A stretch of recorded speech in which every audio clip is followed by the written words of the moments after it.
के सारी भौजी के बहनी, भैया के सारी भौजी के बहनी दर्शन के डीजे मना जाते।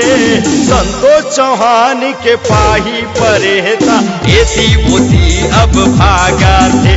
अरे संतोष चौहान के पाही परेता एती बोती अब भागा थे। भैया के सारी भौजी के बहनी, भैया के सारी भौजी के बहनी दर्शन के डीजे मना जाते। संतोष चौहान के पाही परेता एती बोती अब भागा थे। और संतोष चौहान के पाही परेता एती बोती अब भागा थे। हाय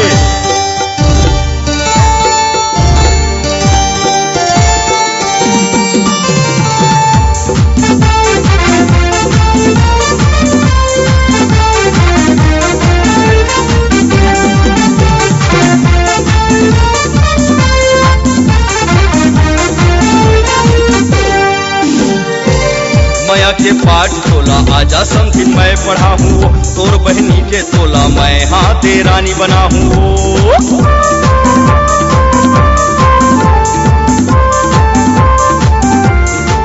तोला माँ बैठ के बरतिया संग में लेके आहूँ, सात फावर मरवा तरी माँ तोर संग मैं परवा हूँ।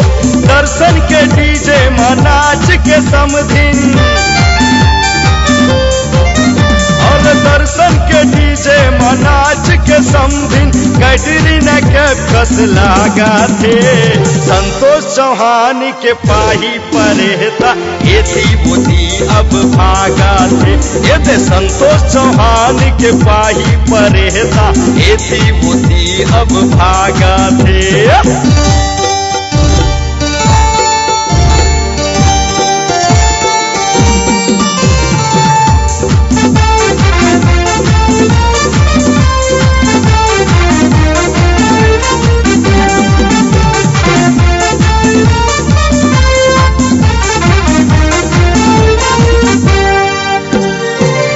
जवानी चढ़ गे है समधिन मता गे है जी, 16 ले 17 के जवानी एला छागे है जी।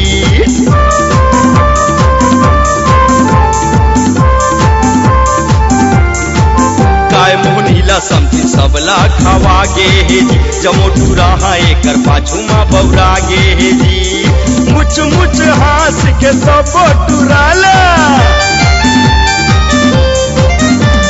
मुच मुच हास के सब टुराला ऑटोग्राफ मांगा थे। संतोष चौहान के पाही परेता एती बोती अब भागा थे। अरे संतोष चौहान के पाही परेता एती बोती अब भागा थे। भैया के सारी भौजी के बहनी, भैया के सारी भौजी के बहनी दर्शन के डीजे मना जाते। संतोष चौहान के पाही परेता एती बोती अब भागा थे। अरे संतोष चौहान के पाही परेता एती बोती अब भागा थे। दर्शन के डीजे मना जाते समधिन, दर्शन के डीजे मना जाते। दर्शन के डीजे मना जाते समधिन, दर्शन के डीजे मना जाते। हाय DLK दर्शन डीजे का जबरदस्त धमाका आपके हर खुशी के मौके पर उपलब्ध दर्शन डीजे। तो संपर्क कीजिए मोबाइल दुकान अकलतरी, मोबाइल नंबर 96 69 76 63 13 पर, जिनके गीतों को अपने धमाकेदार स्वर से गाया है संतोष चौहान रोगदीहा ने।